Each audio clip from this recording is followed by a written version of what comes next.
This time on episode 360 of Legends of S.H.I.E.L.D., we discuss Wandavision, Season 1, Episode 1, and Season 1, Episode 2, weekly Marvel news, and your feedback.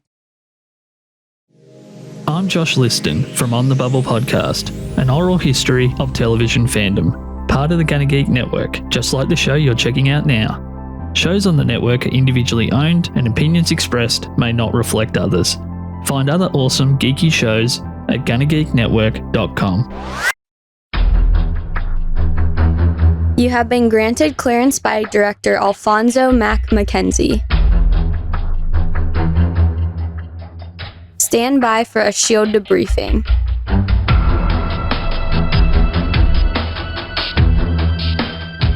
All information to be discussed here is classified and may only be discussed among agents granted clearance by the S.H.I.E.L.D. director. Now it's time for your scheduled debriefing. I'm Agent Lauren. I'm Agent Michelle. And I'm producer of this show, SP. Welcome to Legends of S.H.I.E.L.D., a Marvel Comic Universe fan show. The show is recorded on Sunday, January 17th, 2021, live from the Legends of S.H.I.E.L.D. studios and broadcast Westview Live via www.geeks.live. Come and join our live chat as we record. Hey, ladies, happy National Bootleggers Day. That's a holiday I can get behind. I actually have bootleggers in the family.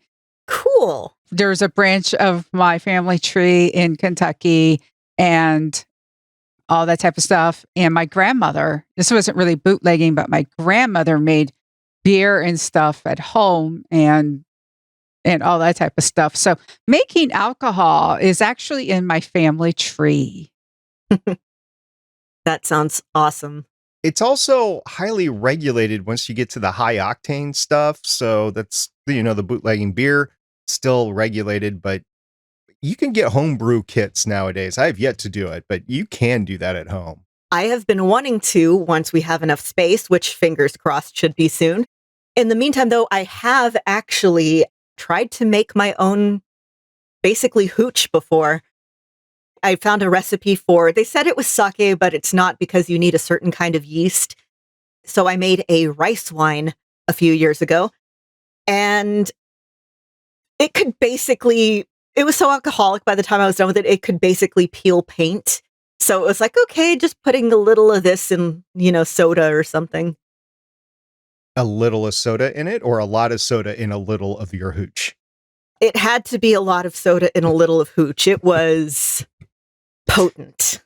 For those of you who might not know, during the 1920s, the United States forbid the sale and making and all that of alcohol.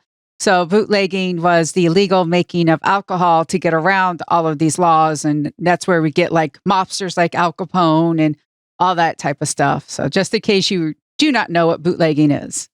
Fun fact, modern soda actually owes a great debt to the, I'm blanking on what it's called. My mind just says temperance. Prohibition? Prohibition. Thank you. I am forgetting words today. But because you could no longer just buy alcohol, there was like medicinal drinks, which is why, you get Coca-Cola with cocaine.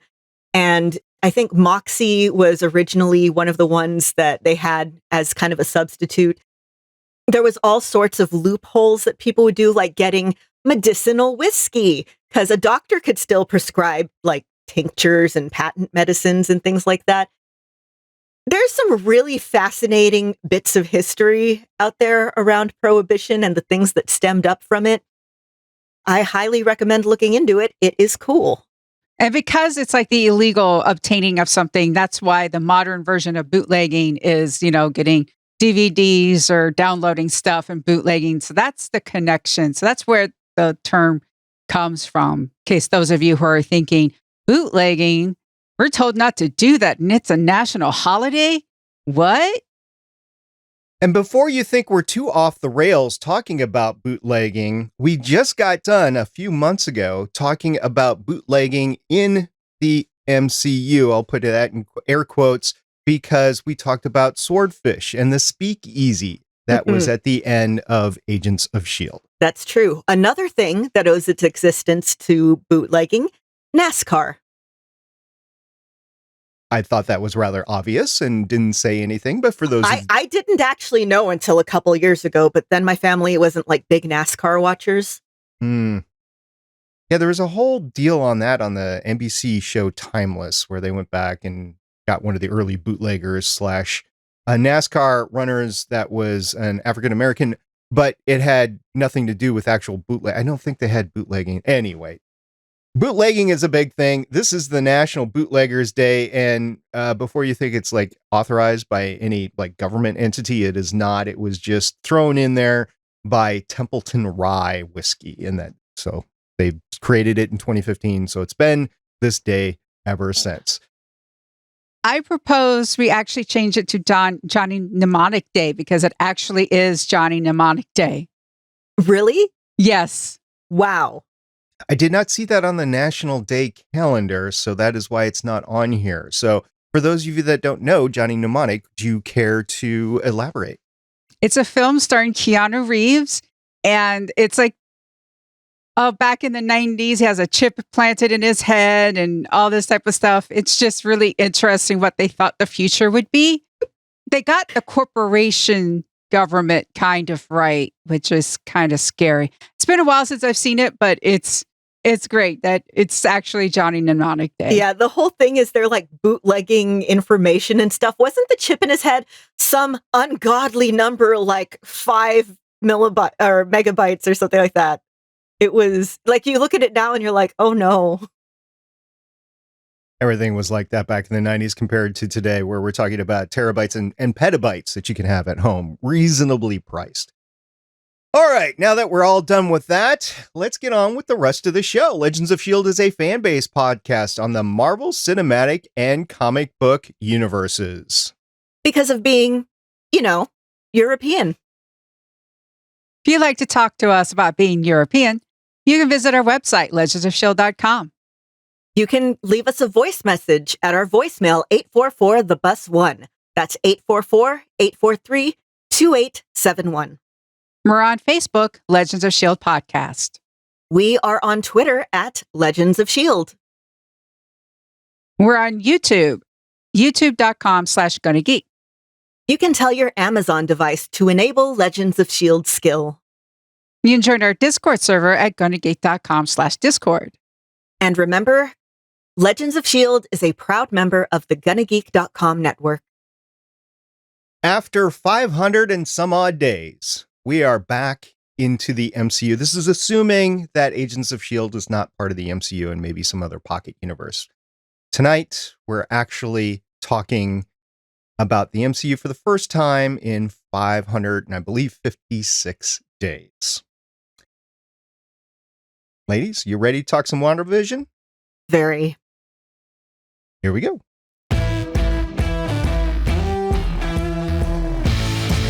Wandavision, episode 1 and episode 2, that's what they're titled, was dropped on Disney Plus at midnight Pacific Standard Time, January 15th, 2021. Michelle, would you care to run down the creative team behind episode 1?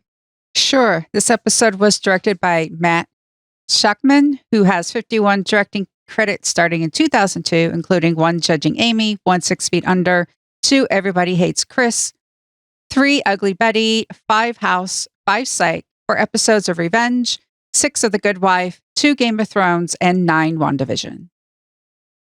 And it was written by Jac Schaeffer, who has 6 writing credits starting in 2009, including Timer, Mr. Stash, Olaf's Frozen Adventure, The Hustler, and 1 episode of WandaVision.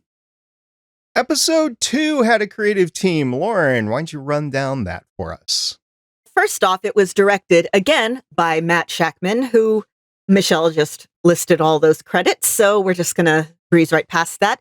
And it was written by Gretchen Enders, who has 7 writing credits starting in 2012, including 3 of Level Up, 8 of Gordimer Gibbons' Life on Normal Street, 2 of Take My Wife, 1 of Grace and Frankie, 2 of Queen America, and 1 of WandaVision.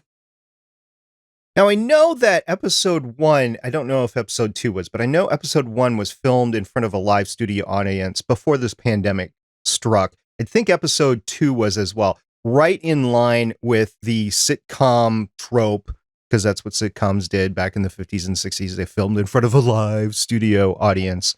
Actually, a lot of them did for a very long time. Some still do.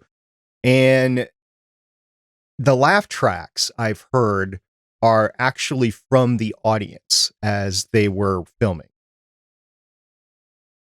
So, fun fact about laugh tracks. The laugh tracks that you hear on modern television are actually from the 1950s. They are mostly from I Love Lucy, because that was the one with the most reliable laughter. You're hearing a little bit of an audio ghost there. Yeah, Desilu's Productions.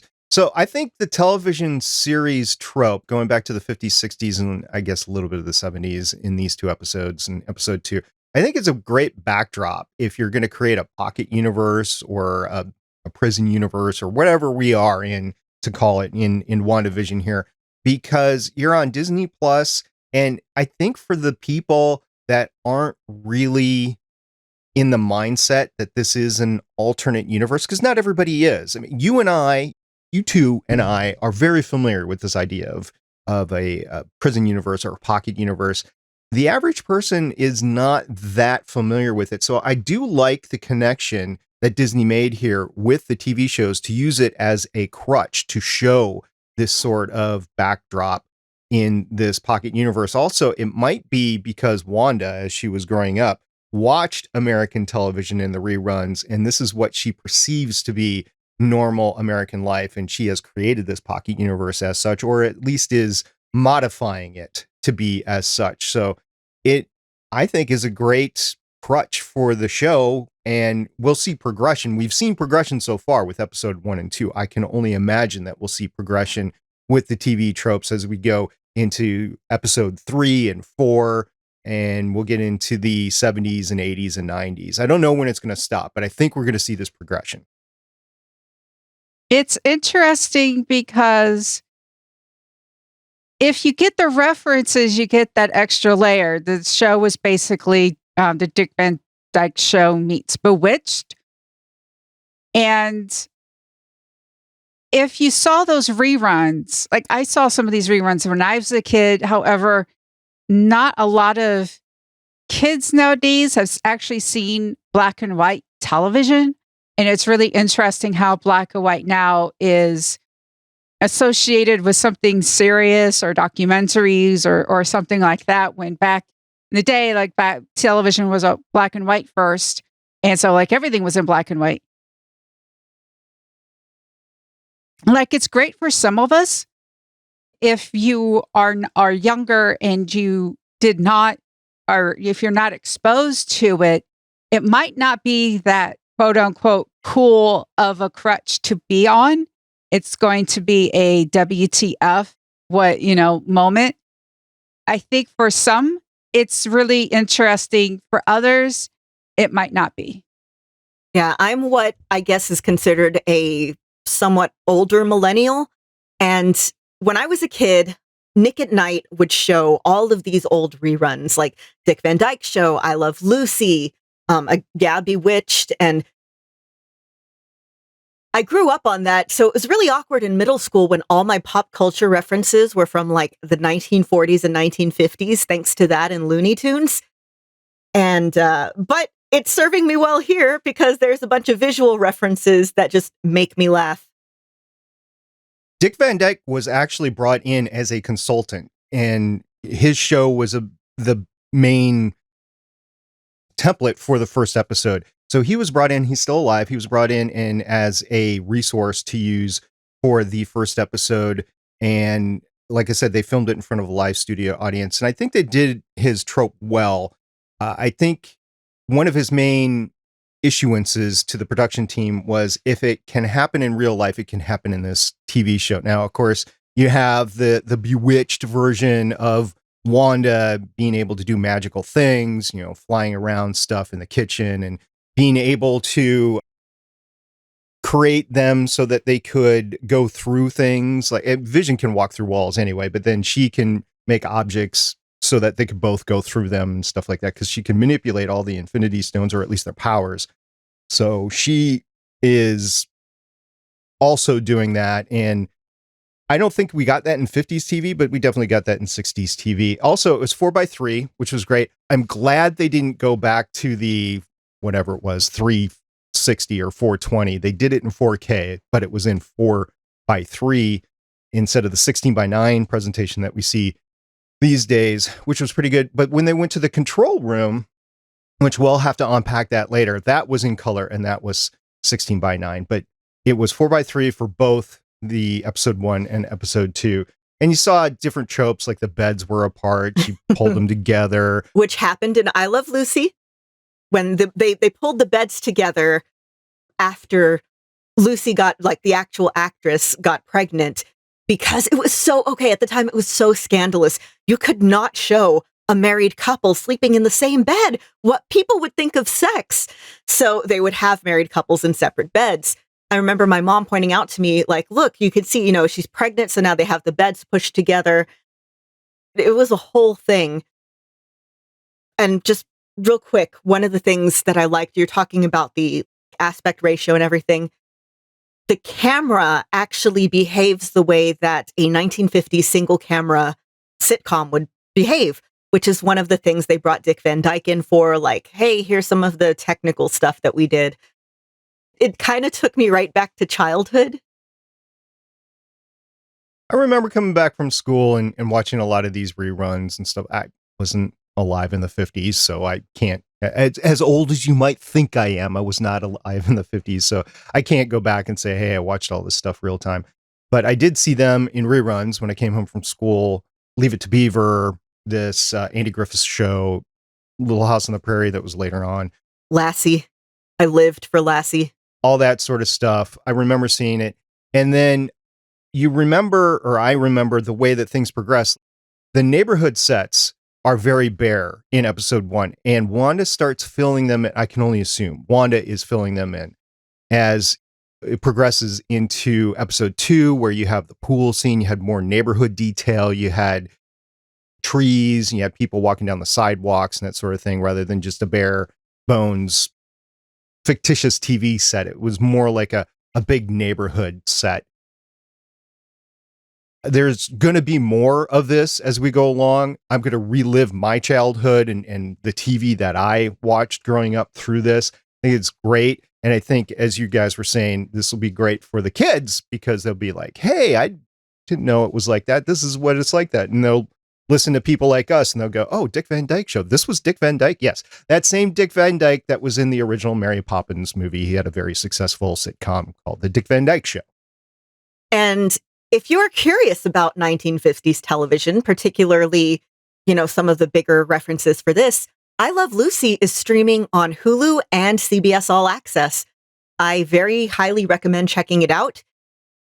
Lucille Ball gave a lot of influence to modern comedy and is partially responsible for Star Trek being on TV. I was going to ask who Desilu Productions belongs to right now. Is it a CBS thing? Yeah, it's CBS. And I want to say it's like still in the, I guess, under the ownership of Lucy and Desi's daughter? Okay. Now, let's get a little bit more into the meat and bones of this Vision. The last time we saw him, he was dead. He was killed in the whole Endgame Infinity War thing. The stone was taken out of his head. He's dead. And that was one of the casualties that we were all lamenting, but we were all saying, hey, you need to show some loss here. And Vision was one of the loss. We were all just lamenting the fact that Vision died in the process of that. Now, he's alive. My question to you, and I have my own thoughts on this, but my question to you, and I'll go with Michelle first, is why is Vision alive? At the end of Endgame, Wanda almost takes out Thanos by herself because she is that powerful, and she flashes and she is like, you took everything from me. I don't know if Wanda is captured or being studied or whatever, but I think she's doing this herself. She is in a lot of grief. And if it actually, supposedly, this is supposed to be the beginning of phase 4. Either she's doing this to herself. I don't know if we want to open the multiverse can yet until farther down, because I know there's a whole Doctor Strange thing going on. But I wonder if she's doing this to herself. And if you know anything about grief, and if you know anything about her powers, for those of you, they really haven't gone into it in the MCU, but Wanda actually created children from when she was with Vision. She actually created children, and she had to be told they weren't real.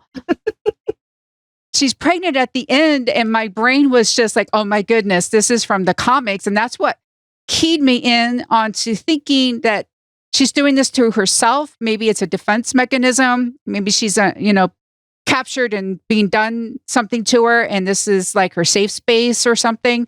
I really think she's doing it to herself. You bring up a good point. We don't know exactly when this is supposed to take place. All we have to go on really is the 2019 San Diego Comic-Con panel, and then everything that Kevin Feige has done going around the rounds prior to this coming out. That is our background to this. Now, at the time, I believe in 2019, they stated that this was going to take place in 2023, which if you take a look at where Wanda and Vision would be in terms of the MCU in 2023, that Vision is dead. It's before Endgame. It's in between Infinity War and Endgame because it's in that 5-year time period. I don't know exactly when this is taking place, but I'm thinking in terms of its phase 4. And let's talk about the timeline of when this was supposed to come out, because this was not supposed to be the first thing that came out after Endgame. That was going to be Falcon and the Winter Soldier. It was going to be Black Widow.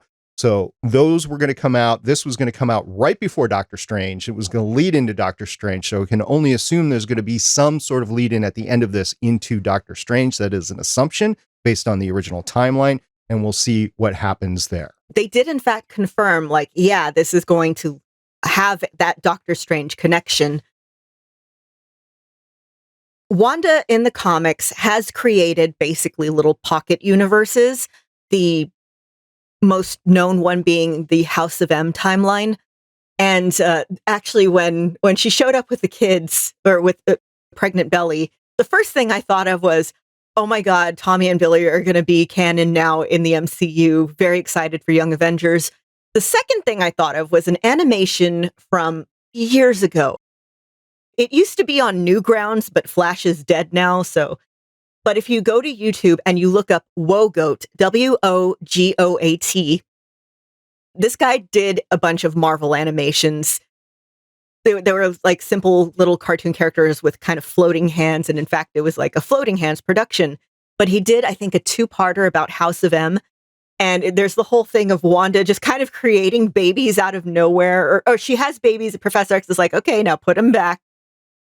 And she just keeps like popping babies out of midair. It's hilarious. And yeah, it's basically a pretty good summary of House of M.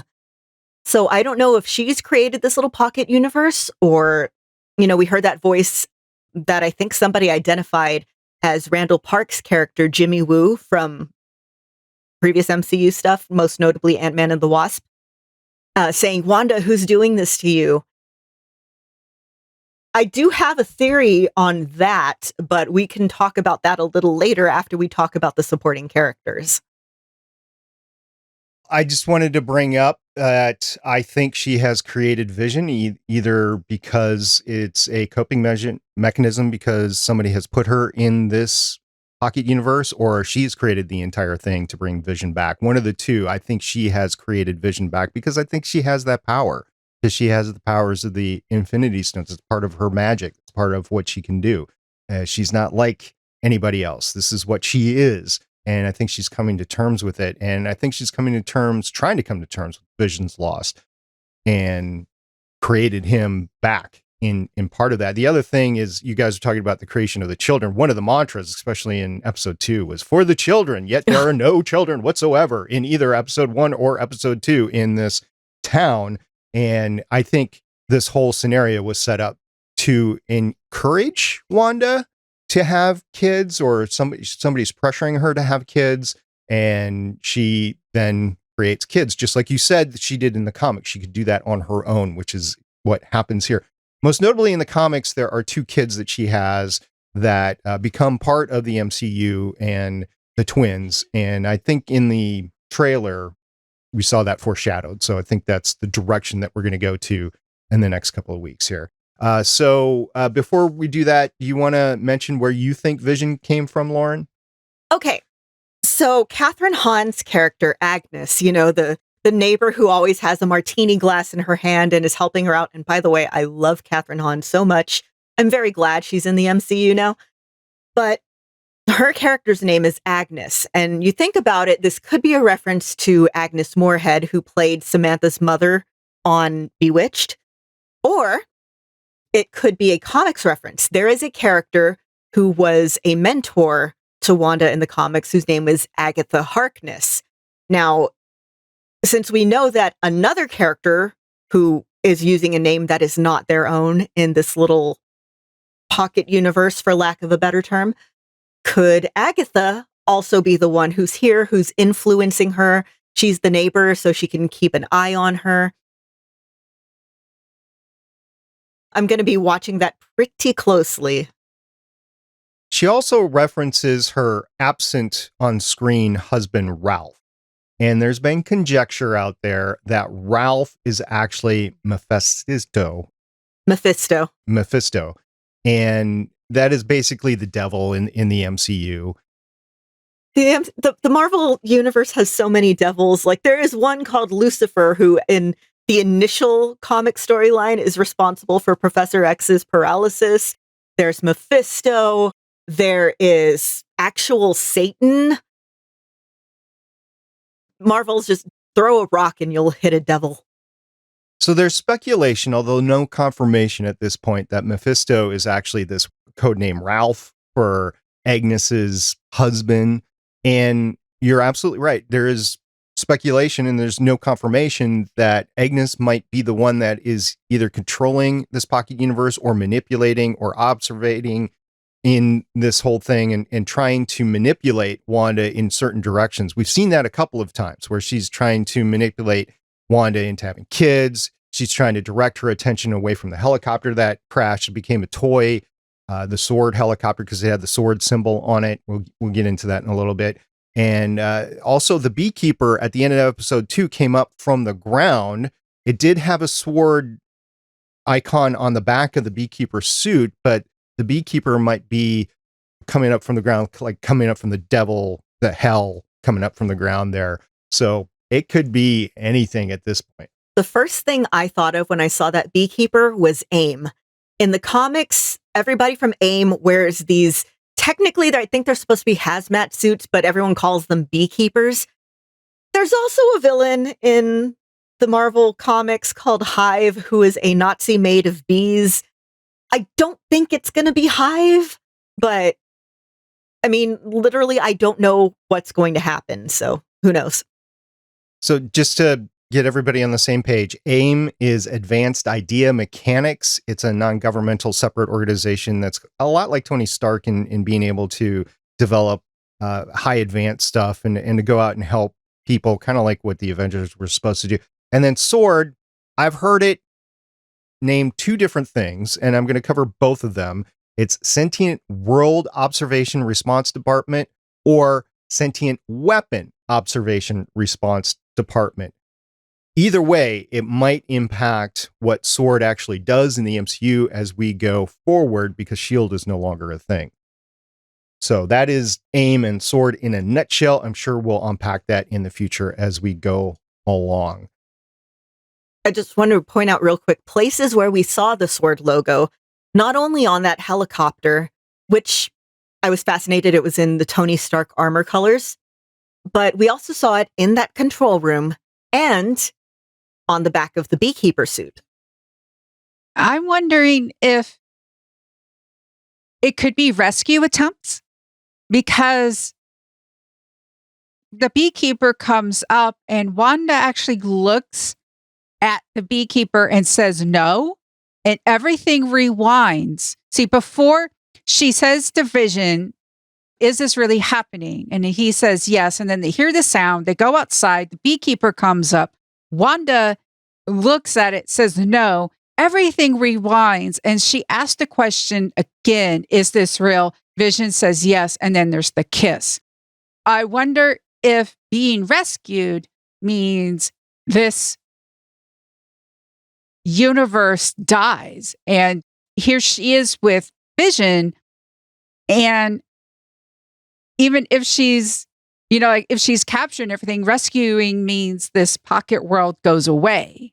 And maybe she's in a part where maybe she doesn't want that yet.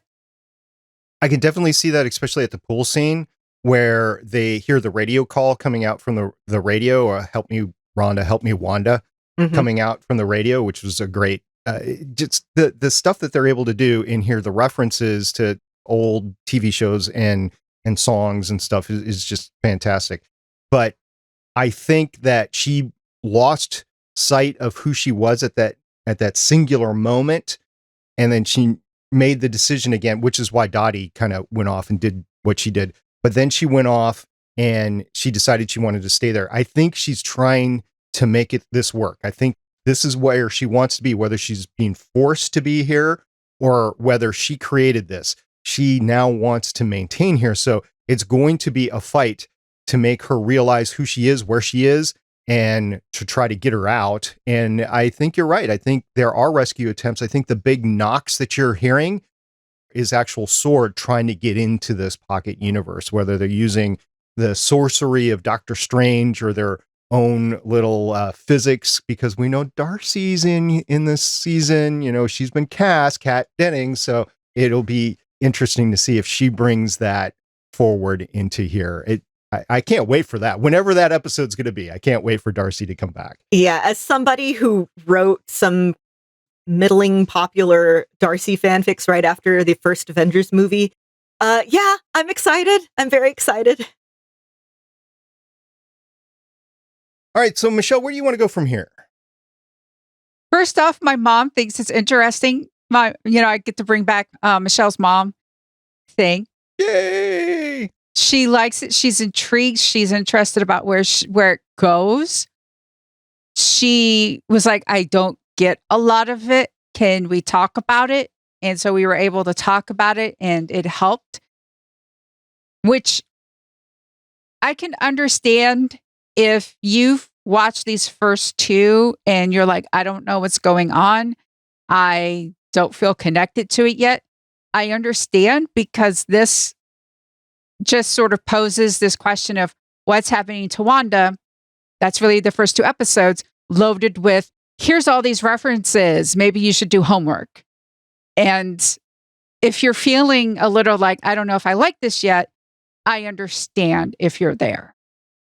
As I was trying to explain before we started recording, there are at least 3 different levels that we're talking about here. There is the surface level. You don't know anything about Marvel, the MCU, or whatever, and you're just watching it, and then you'll be like, hey, this is a trip down memory lane. There's some mystery going on here. And, oh, she's like a witch, like Bewitched or whatever. So you get that within the first 2 episodes and you're fine. But then there's all the reference, and we haven't even touched the surface of all the references. I mean, like the House of N wine, the vision of the Strucker compound on the wall as it changes in episode 2. There is just a ton of references and symbols and everything. And there's that level. And then there's the deeper, what is this story? What does it mean for the MCU? Where is this going?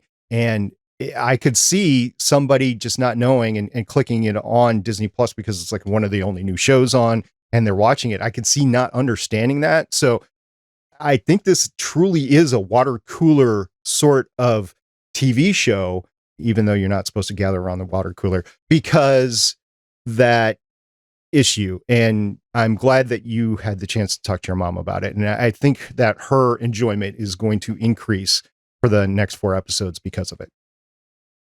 Can we talk a little bit about how there's some I guess kind of moving from that first level you were talking about to that second level, there's some kind of unexpectedly dark things there that I didn't quite get the first time I watched it. Like, Wanda uses her powers by snapping. You know, the Infinity Stone, Infinity Gauntlet snap. And there's that comet, a dish floats across and hits Vision's head. And she's like, my husband and his indestructible head, which we know wasn't that indestructible. Oh, and he says, and my wife with her flying saucers, which is a UFO reference, and Sword is in space. It also could be that Thanos is invading with his hordes from outer space in their flying saucers as well with the Endgame Infinity War. It could mean everything. I don't know, but it was great. All the dialogue has so much meaning. Like, the devil is in the details. Have you seen the theory about what the commercials mean? One of the theories that I've heard is that the commercials mean something that's traumatic in her storyline, basically, all the traumatic things that have happened to her so far. And the first one is the toaster with the red light, which reminds me of Ultron. And then the second one was the Hydra watch. And if you remember, she was a willing participant, actually, to the Hydra experiments because her home was destroyed by Stark Industry weapons. Yeah, that blinking, it kind of reminded me of, we know that her parents were killed when a Stark Industries bomb went through their apartment. It kind of made me think of, you know, when you watch movies and there's a bomb and it doesn't go off right away and there's like a blinking light. And then, of course, yeah, we get the Strucker Hydra watch. And both of the commercials have this like weirdly menacing tone to them. Like the toaster one, you wouldn't think a toaster would be menacing, but they're just kind of staring at it in silence. And it's just enough to be uncomfortable. And then, of course, we know, okay, we hear Strucker. We're like, oh, no. And again, there's this weird tension to it. So I'm curious as to what commercial we'll see in the next episode. In both cases, they ramp up, meaning the tempo of the watch ticking gets faster and faster. And of course, the light blinking and the toaster getting to its final toastness goes on as faster and faster as it goes on. Another thing that I just noticed, and this might be a reference, this might be important, is that the number on the for sale sign on the house had a 732 area code, which is a New Jersey area code, which Camp Lehigh, which going back to Captain America, is located in New Jersey. So I don't know if the proximity there means anything or not. So 2 things about the numbers in the first episode. Their address, when they show, you know, the thing of Vision in a suit and carrying Wanda in a wedding dress over the threshold, their address is 2800. We all know, you know, there's the Marvel multiverse with the numbered things, and the Marvel Comics Prime Universe is 616. The MCU number is 2800. And then there is, it could be a stretch. I'm linked, it's a BuzzFeed article thing of some of the compiled references they found. The last numbers on that for sale sign are 0125. So in Avengers issue 125, the Avengers come together to fight Thanos, and Wanda and Vision are on the cover. I think it's probably one of those, oh, aren't we clever? This makes me laugh. People who know about this will get a laugh things. I don't think there's anything more to it than that. But it still pleases me. Yeah, I had that as well, because I did a little research. I didn't do I sort of wanted to dig on my own. August 23rd, my thing was there's 23 MCU films. I got something more. I added something more then. Hold on. And then 57 on the helicopter. Avengers 57 is Vision's first appearance. The time on the watch is 2:42. Avengers 242 is Vision comes back and insists he and Wanda we join the team. So those are my things that I found myself. I went digging myself because I'm like, I think that's a reference. Let me look it up, sort of deal. I liked your 23 is the 23 MCU movies, and I added on to it, and I said the 8th month of the year is August. Well, 2008 was the first year of the MCU. So 8, 23, 2008, 23 movies. That's where I went with it. So who knows what August 23 means, but I thought that was a good combination. I spent a ridiculous amount of time trying to figure out if any of the Marvel movies had been released on August 23rd, and they haven't, so I just kind of gave up. I was kind of hoping it would be like, oh, it's, I don't know. I don't know what I was thinking. If it indeed is 2008 and 23 MCU movies, that's a hard stretch for most of everybody. And like the Russo brothers and Kevin Feige were saying, there's so many things that were throughout the MCU that were still hidden, that people hadn't found them yet. That, okay, well, if you make them so obscure that I'm not sure it's a good reference at that point or not. But I thought that was pretty good. Well, the original point of Easter eggs in like video games and stuff was you had to really search for them. So I'm not too pressed about there being some really, really obscure, hard to find stuff in there. Again, as a writer and somebody who, again, writes fan fiction, I love throwing those little details in.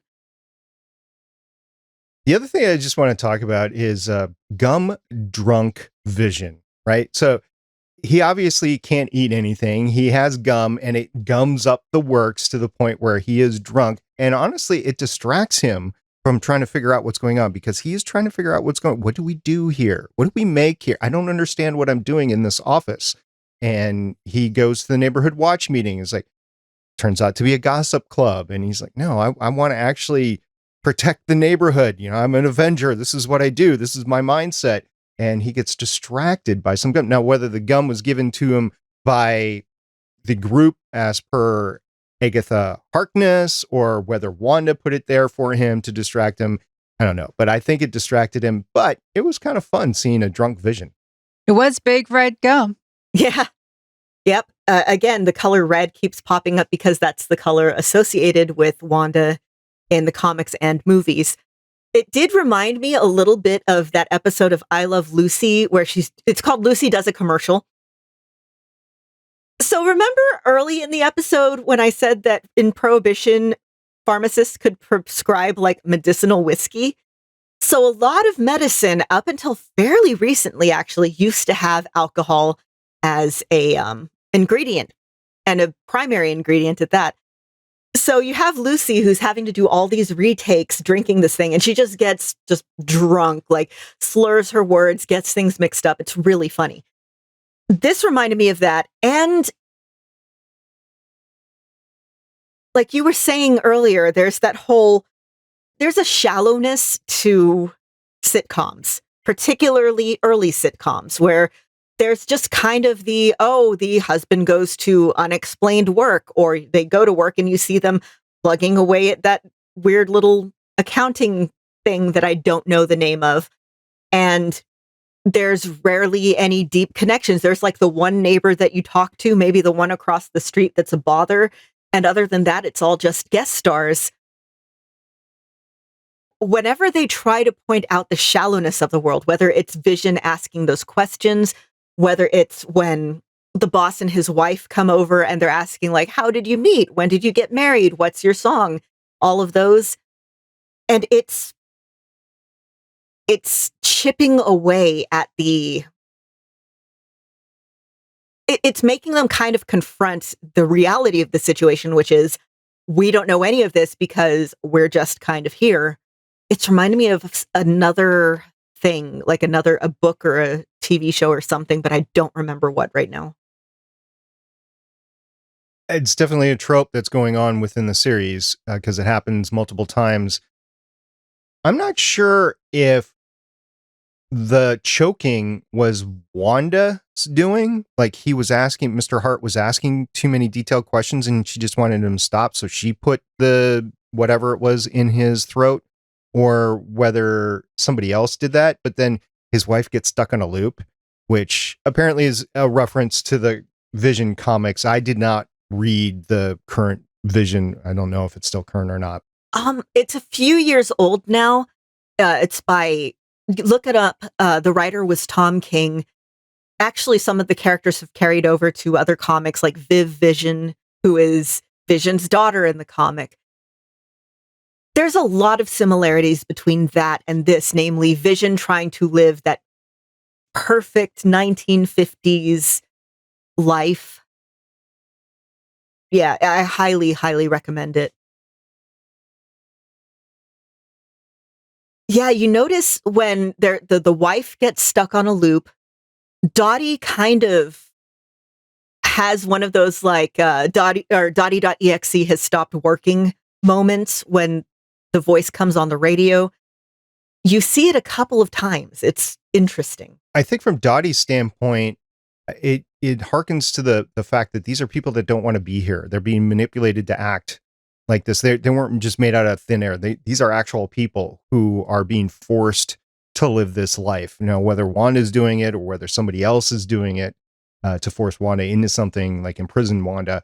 I don't know, but I feel for Dottie. And Dottie's husband, by the way, is the one who was fired from the company, that Heart's company that Vision is working at. So there might be some animosity there between Dottie and Wanda just because of that, because, you know, Vision got a promotion, her husband got fired, sort of thing, all within the same. If it was a normal TV show, I would agree. But since this is that 50s episodic sitcom where really no plot points are carried forth, I kind of doubt it. We do know for a fact that one character who's living in this neighborhood is an actual person from the real world. You talking about Monica? Yep, I'm talking about Monica. Okay. Monica appears after the helicopter comes in. So I'm speculating that Monica was part of the rescue team that was coming in from the helicopter, and the helicopter crashed. And then she all of a sudden appears and ends up at the pool scene. Monica, by the way, we've seen before. We've been acquainted with her, but she was younger in Captain Marvel. And she apparently in the comics has her own powers as she goes forward. And I don't know if we're going to see her powers because of this situation, or maybe she gets powers otherwise. But she was actually called, in the comics anyway, Captain Marvel before Captain Marvel was. Okay, the Monica Rambeau comic that I always recommend is Warren Ellis's Next Wave, Agents of Hate. And there's actually a minor reference to another character in there in the background of some, like, it's not like in the actual show, but when they have, like, you know, the director's talking about it in an interview.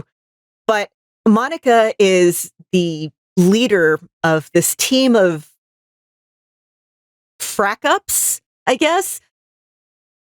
There's Machine Man, there's Eliza Bloodstone, Boom Boom from X-Men.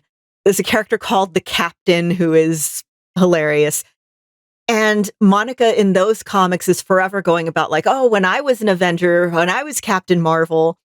And it's really, really funny. Monica as a character is a fantastic character in the comics. But this comic is the one I always recommend because it's funny. The one interaction that I want to just throw out there is the interaction with the mailman. Like, I'm just the messenger, as he's walking by, sort of thing. And Agnes like goes pew, pew, pew, pew, pew. I'm like, either that was just silliness, which I doubt, or there's a deeper meaning there that I just didn't get. But it was kind of a funny interaction, which is why I'm bringing it up. This has my attention. I don't know if it has your attention or not, but this has my attention. We got 4 episodes left. So for the next 4 weeks, we'll be covering it. For the next 4 episodes, we'll be covering it. Michelle, obviously it has Michelle's mom's attention. Yes, and it's 7. There's 9 episodes total. Ooh, cool. So we get 7 weeks. Nice. Thought there was just 6. My bad.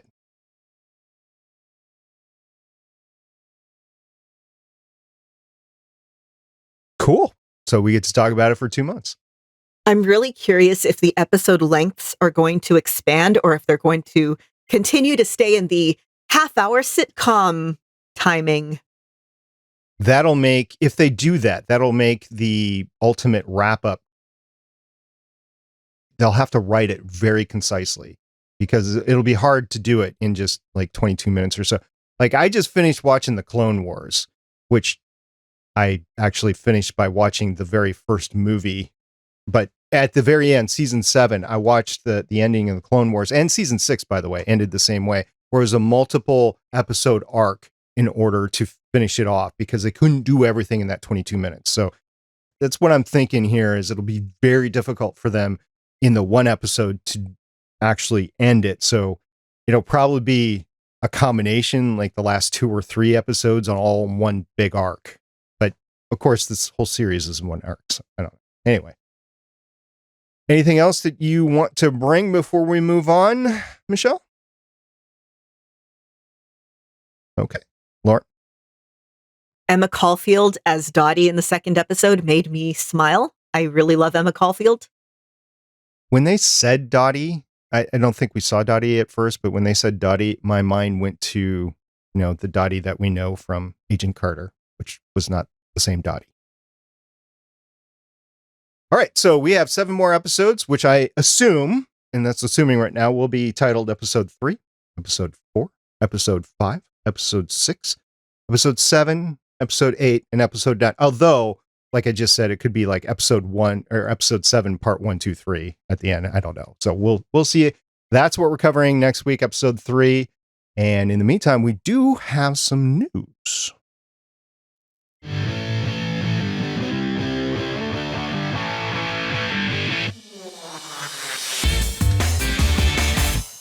Our first one is about toys giving away story again.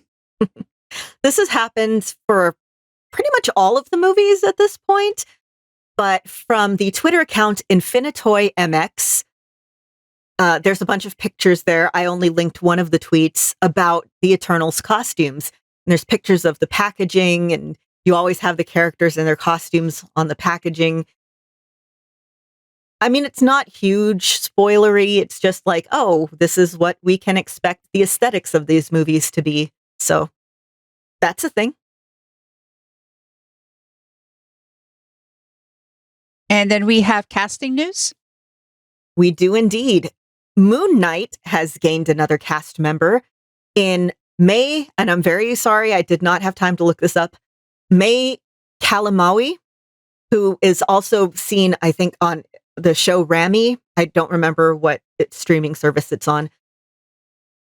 It's an undisclosed role, so all we know is that she's going to be in it. We'll see. All right, just some quick news. We'll probably have some more news between now and next time because we'll have a full week between recordings. Meantime, we do have some feedback from our audience because they were very interested in WandaVision as well.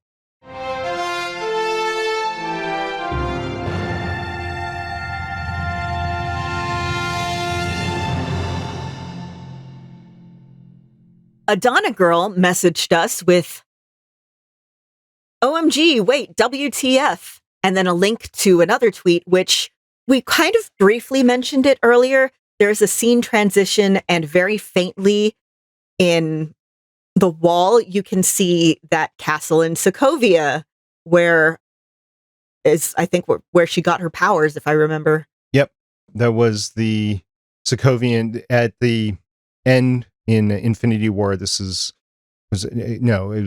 Ultron, where the Avengers are fighting Hydra in the backwoods. This was the final castle, and you see the reflection on the wall. Yeah, so I didn't see that first time around, but I watched it another time. I'm like, oh yeah, that's it. And then that got me thinking that maybe that's where they were, that they were in Sokovia, but then with the area code, they might be in New Jersey. So I don't know, but that was a good find. I did not see that. And I might add, I have not seen this talked about too much outside of this tweet. So whoever caught this, which I think it was Mr. Pericletes that had the original tweet there, I think you did a good job. Yeah, Mr. Pericletes also messaged us with, again, something we were just talking about. Those product placements make me wonder if those are subconscious issues being manifested. First Stark, then Strucker with experiments. I bet each episode/decade has a theme in order of issues, next being Ultron, then Quicksilver, then Sokovia. Do you guys think, and we didn't talk about this, but if she brought Vision back, do you think she's going to bring Quicksilver back? I want to say there was a rumor that Aaron Taylor Johnson was seen, but I don't remember. I could be making that up. Petra? Is that what he went by? Or? Pietro. Pietro. Yeah. Yeah, he's Peter in the actual X-Men movies, and he's Pietro here in the MCU. We also have an email from 084. I really loved the WandaVision premiere, and it's great that I loved it for different ways than I expected to. Of course, I was going to inhale the first Marvel Studios content in a year and a half and have rose-colored glasses, but they really delved into driving the story with style above all.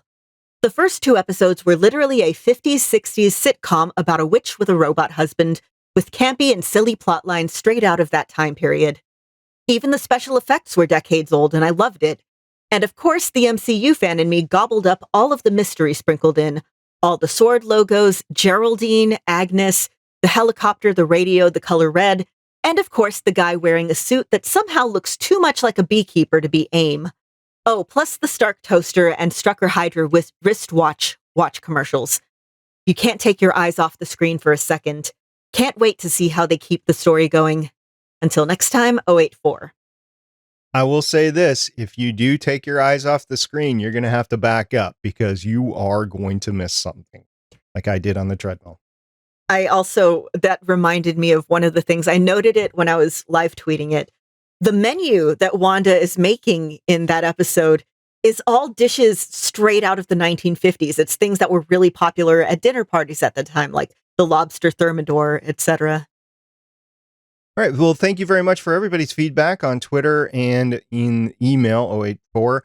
There, I know there's some talk over on the Discord server as well, which you can find at goodgeek.com/Discord. And we would love to talk to you over there. I just asked, probably for the first week that you put the spoiler tags on so that you don't ruin it for somebody that hasn't really seen it. But I think after a week, we're going to call it good and go spoiler free at that point for the episodes that are week old. So when we get a new episode, you're good to go.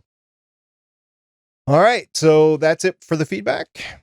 And I think since we've been talking about AIM and beekeeper suits, I think that's what we should do. We should just put on our beekeeper suits and head down on the manhole and probably pinch our nose and get on out of here.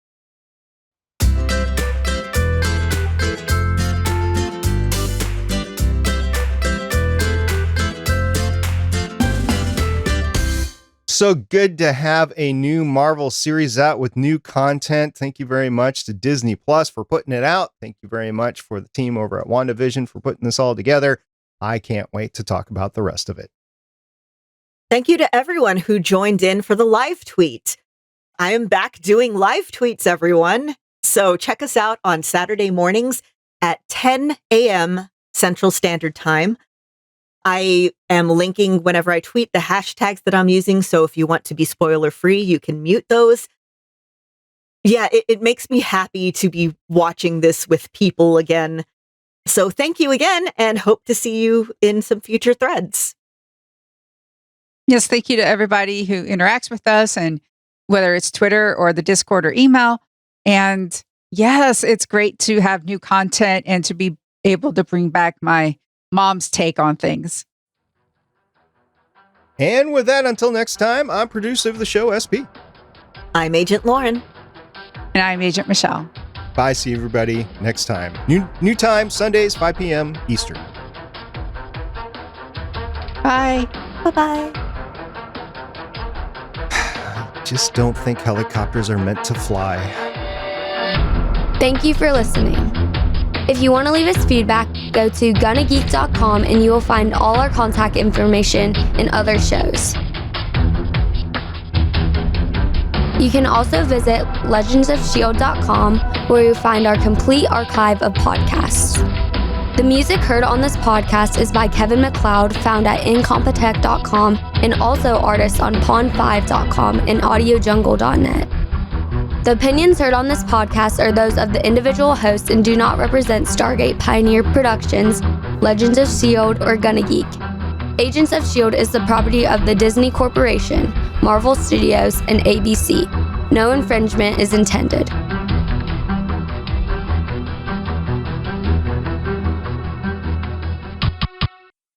Legends of S.H.I.E.L.D. is copyright 2013 through 2021.